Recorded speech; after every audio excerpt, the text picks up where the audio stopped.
The ascent to the top of Falls Park Building in City Main was a journey all of its own. If I held my breath at the bottom, I would have gotten dizzy, perhaps even fainted by the time I reached the penthouse. Luckily, I didn't have to test that theory. The elevator doors opened into a wide open space with polished floors and classic paintings on the wall. It was chic, it was showy, it was the palace of the King of City Main. "How are you?" I asked Rita Penn, who had been kept safe after being extracted from the airport by Agent Franklin Rhodes. She was still holding Franklin's hand.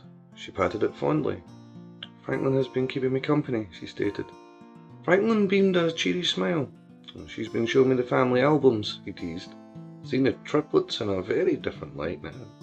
Rita laughed. She looked calm, and it seemed a connection had been built between them that suited them.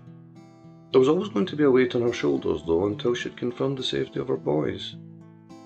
"Any word on Junior?" she asked of her youngest triplet. I took a seat on the sofa across from her.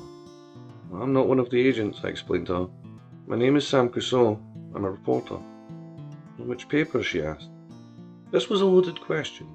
And Colford being a writer for the Daily in City Main or for the Express in the Shanties could make a world of difference. "I'm independent," I told her. "Formerly of the Daily, but I left." Rita nodded. "Oh yes," she said. "You wrote the piece on the Knock Knock Club. You were looking for Phelps." "That's correct. I'd like to ask you some questions about your family." Rita didn't seem too eager at first. Franklin sweeping her away from the airport had spooked her. Reggie's ordeal had horrified her. Now that she had a reporter in front of her, I could see why she would be upset. She smiled politely though. "No," she said. "I'll not do that. I should speak to my husband first. I want to do everything I can to help find Reggie. I can help piece things together if you work with me." "Okay," she agreed with a shudder. "What would you like to know?" "Ooh-wee, boy, that cage is starting to stink," Billy Owen announced with a grin. "Hey, boy, knows the smell of human shit really burns your nostrils." Reggie Penn had been put into one of his rat cages in what Billy Owen's cohorts would call the stress position. Reggie's weight was concentrated on his hunched legs, one of which had an impacted fracture in the femur. He couldn't stand or stretch out because if he did, zap! The cage had been electrified. To touch any of the bars would send several volts through his already beaten body. Several broken ribs and a fractured skull made his hunched position even more painful. He hadn't spoken any words since his capture. He had only given some cries of pain. They had brought him to a pen warehouse located at the back of City Main towards the northern farmlands. It was a lesser-known location, with the larger pen warehouses being located in Luane. Zap! Billy was starting to grow bored. "I'm not surprised it stings. He's done nothing but shit himself since he got here." It didn't help that he had forced enemas into him. The diarrhea had left the prisoner further weakened and dehydrated. Reggie's gaze was locked on the body of a rat he had named Smash. He was named after a character in the Kobe Gaines Lonesome Nights franchise. Smash was being rotated on a spit, cooking thoroughly. Between the diarrhea and the cooking rat, the flies were beginning to gather. Whoosh! Buddy came running through with all the enthusiasm of a boy on Christmas morning. He hopped up on top of the cage. Another rat named Jacket, so called because of the colouring around his torso, had been stuffed. A trusted taxidermist had attached propellers to the rodent so that it could fly around the room. Buddy was having a lot of fun working the propellers. "Look, Bill, I don't give a flying fuck," he was laughing. Billy had just come off the phone. "Bud," he called to his cousin. "Buddy!" Zap! Buddy leaped from the cage, clutching his rear end as the volt shot through his backside. The rat fell out of the air. "Dude, you just shocked my ass, bro!" Billy slapped the back of his head. "I got some work to do here," he said. "I ain't got time for your shit." Billy caught wind the agents had let Paddy and Keir Mac walk away. Those scum jipples just waltzed in there and they walked free. Billy began to wonder if he was the only one in the city doing his damn job. Ronnie explained to him that there had been a parley arranged by Olivia Hicks. There was a lot going down in Belfield with the distillery being taken over. Judge Doyle only agreed because she trusted Olivia's ability as a mediator, and Kim Adams was gathering all the intel she could to prepare one of her own team to go in. Billy still called bullshit on that. Ronnie should have shot the jippos on sight before they hoisted their caravans up for good. Ronnie told him they had bigger concerns, although he wouldn't explain what those were. The golden asset was a huge concern, and it would do no good for Billy to hear of what happened to it. Reggie groaned a little. Billy turned to him. "What'd you say?" he asked. It hadn't been words, mainly a grimace, but Billy focused on his prisoner. He reached through the cage and pulled him against the bars. There was a collar around his neck, which was used in a method called walling, where it could be used to easily slam the prisoner's head against the wall. It was a method that had been disbanded decades ago, but there were no rules to follow when Billy Owen had been given free rein over one of those responsible for the murder of the highly regarded Pops. I know your tab been passed around for a poking, but you're gonna have to stay with me. I want you to clear and lucid when King Daddy comes here so you can see what we're gonna do to him. But he had fallen quiet as he watched Reggie. He was surely in a lot of pain. The stuffed flying rat was hilarious, but he didn't really enjoy the triplet in the cage. It was a bit of a boner killer. Maybe we should at least take him out of there, he suggested. He's gonna pass out. Billy gave a deep sigh. Now I know you didn't just tell me how to do my job there, Limp Dick. Billy started to laugh. I'm thinking once I get King Daddy, I might stuff him, buzz him all over City, Maine. King's gonna get you. King's gonna get you. Well, stuffed dead daddy's buzzing around. That there spit will be just aching to pound and turn the mama. But he took a moment to observe Reggie's reaction. There was little but a slight grimace of pain. First things first, he went on. He approached another one of the rat cages and pulled out a white female named Lovey. She squeaked quite fearfully in Billy's grip. What are you doing? Buddy asked. Billy dug his knife into the rodent's belly. With a death croak, he pulled the guts free. He flicked him onto his prisoner. I heard King Daddy call my pops a hillbilly freak, and that's mighty unkind. You'll find we're hospitable people. So, you're going to enjoy this hillbilly buffet whilst we wait on him coming for you. But he insisted again. Dude, he didn't say that shit, Bill.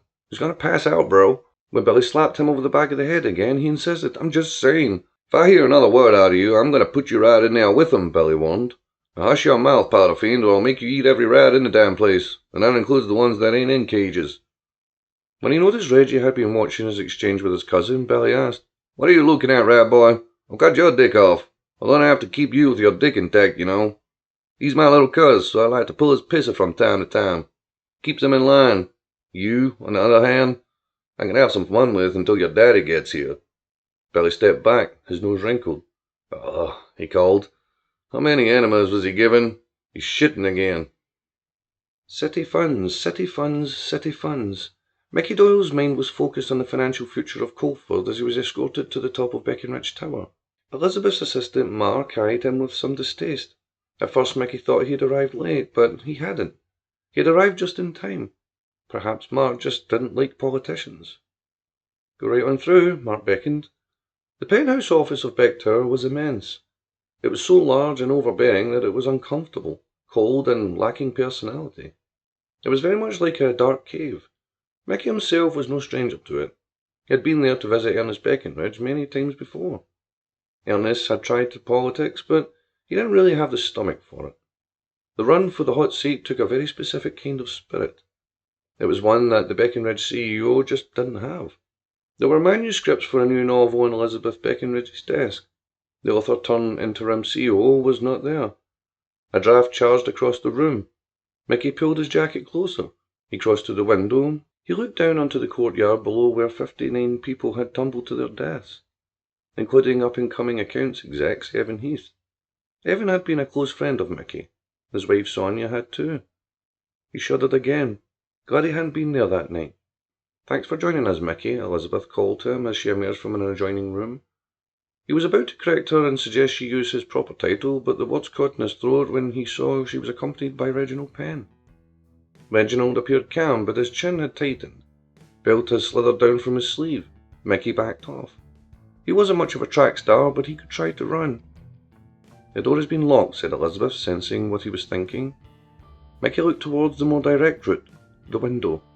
Hadn't it been Marcus Penn who bid that heaving farewell to Evan? Simon Penn, the hand that pushed Sonia? I'm calling the police, Mickey stated. Yeah, do that, Reginald suggested. You can ask them where my boy is. Or you can tell me. Mickey's mind spun quickly. The boss. He remembered Marcus and Simon were in the boss. But that wasn't it. There was the third. There were triplets. I don't know, he admitted.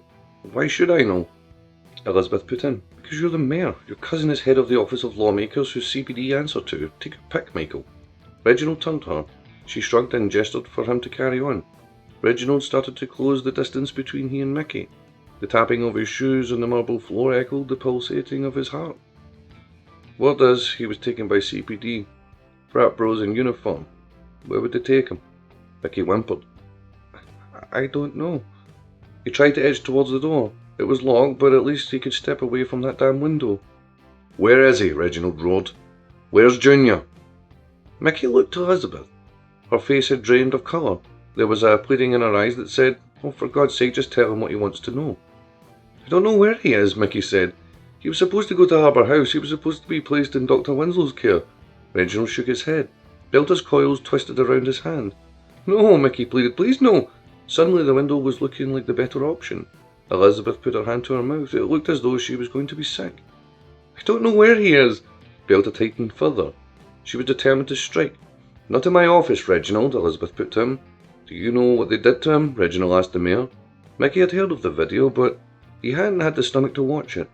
He needed some deniability in situations like this. "I don't know where he is," Mickey sobbed. Reginald growled. "Then you're no fucking good to me." Elizabeth screamed, "Reginald!" as Belter swung. Mickey threw his hands in the air. "Stop! Stop! Stop! Tabitha's still alive!" Reginald lowered his arm. Belter swung with disappointment. The taste for blood was still tingling in her links. "Oh, you have to be kidding," said Elizabeth. She looked a little more like herself again. The sickness seemed to have passed. "It's true," the mayor insisted. "When the office of lawmakers pulled her execution date forward to crush troubles in the Shanties, she was moved to a Montefort annex. They believe she was given a lethal injection, but she's still alive." "Prove it," Reginald challenged. "Let me speak to her." "Can't do that," Mickey said. Reginald growled. He swung Belter again, and she wrapped herself viciously around the mayor's neck. Mickey gargled, but Belter's constriction was too tight. "Really, Reginald?" Elizabeth exclaimed, pushing herself against her desk. Reginald lowered himself so he was speaking directly into Mickey's ear. "You better confirm what you're saying is true, or I end you right here and now." "Not in my office," Elizabeth insisted, but Reginald ignored her. Mickey tried to say something, but asphyxiation was making it almost impossible.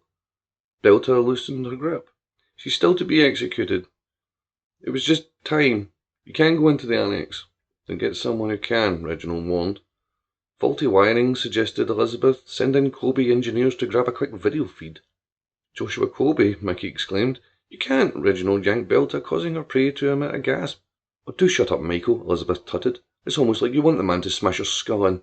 If you can't tell him where his son is, then the least you can do is confirm what you're saying, and you both can get out of my office." Mickey agreed with a nod. His face was starting to redden and hives were starting to break out. Mickey made a call to Colby Games. As mayor, he gave them the authorization they needed to enter the annex.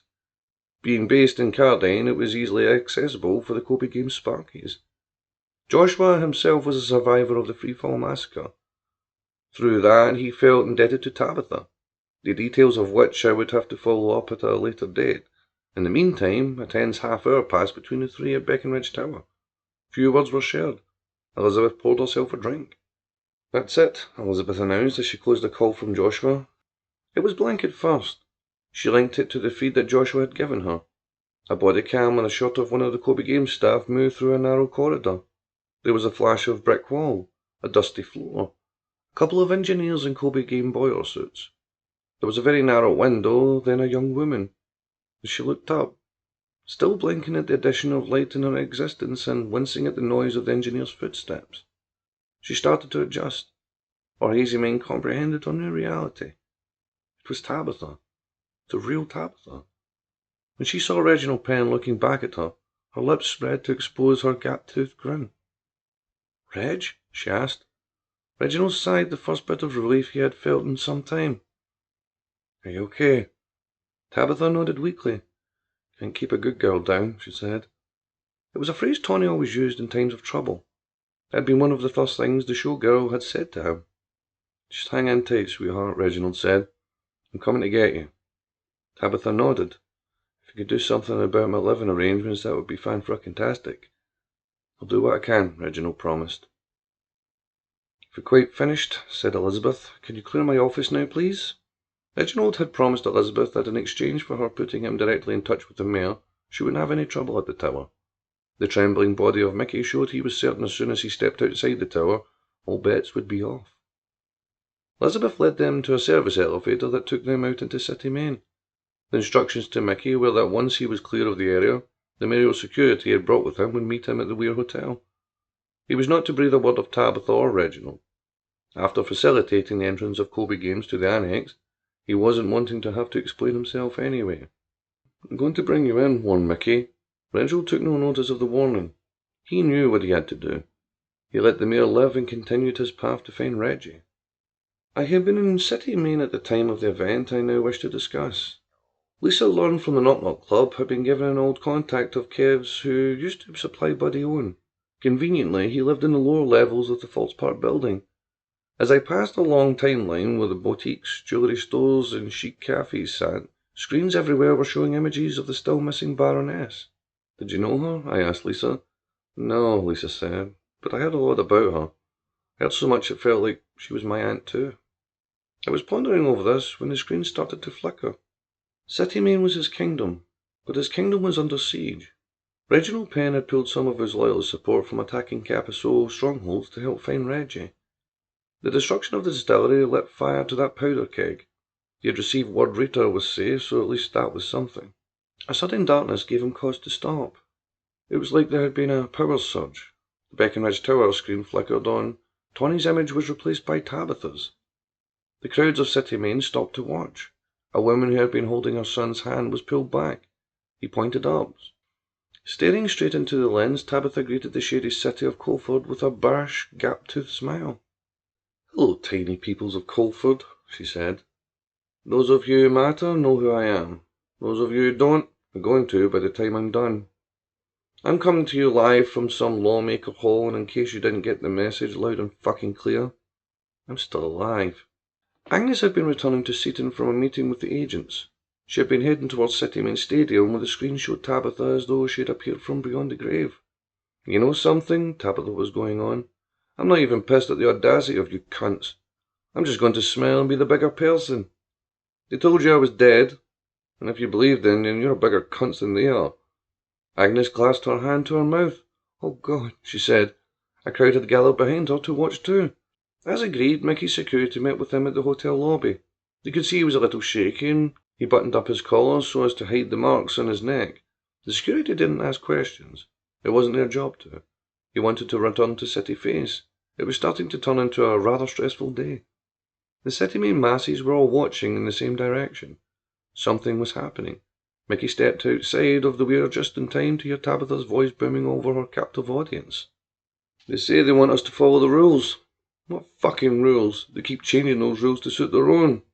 I stand here before you case in point." Mickey shook his head.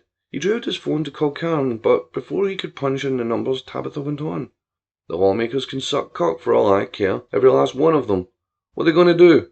Kill me? They don't have the fucking balls." Mickey, they decided then it would be best to visit Karen personally.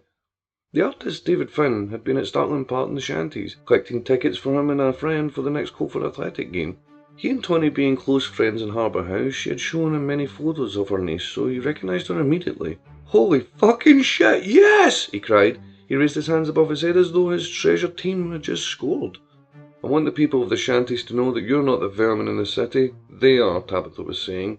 "They look down on us as though we have shat in their shoes. They come to rape us, rob us, abuse our kids, kill us, and we're the ones out of order. Heavens fucking forbid we stand up for ourselves." It didn't stop at Startling Park. All around the Shanties, shopping district screens, sports arenas, pub screens, they were relaying Tabitha's message. "You don't have to put up with that shit. You don't have to take a bit of what those cunts at the courthouse have to say either. And if any of those Capital wankers think they can talk, guess what? You don't have to put up with that either." As though the Almighty was speaking to them from above, a fire sparked in the people of the South. "Oh shit," exclaimed one bro to another. Swarms of people would start to leave their homes and they would find themselves outnumbered. "Things are getting pretty shitty, so it's time for a little change," said Tabitha. "Sometimes to make a point, you gotta give a bitch a real slap in the face. I'm looking at you, Judge Doyle, cunt." Vans filled with Capital bros departed the Shanties. Tabitha's warning was resonating. The people of the Shanties were listening. "I must dash, but you can rest assured the Knock Knock Club will open again. I'll be joining you soon enough. In the meantime, keep fighting, and don't let those cunts push you around. You know why? Because the fucking boss lady's back. Until next time, bye. Oh, and one other thing. I want my fucking dress back, cunts." At that, the footage cut out. The collective city fell silent. It seemed when Reginald had closed his contact to her, Tabitha had held the Kobe engineers behind for a performance of her own. "I always wanted to be on TV," had been her sentiment. It was a performance the entire city had seen. It was a performance Auntie would be proud of. It was a real showstopper. Where did that leave the rest of us? And what in the hell was she going to do next?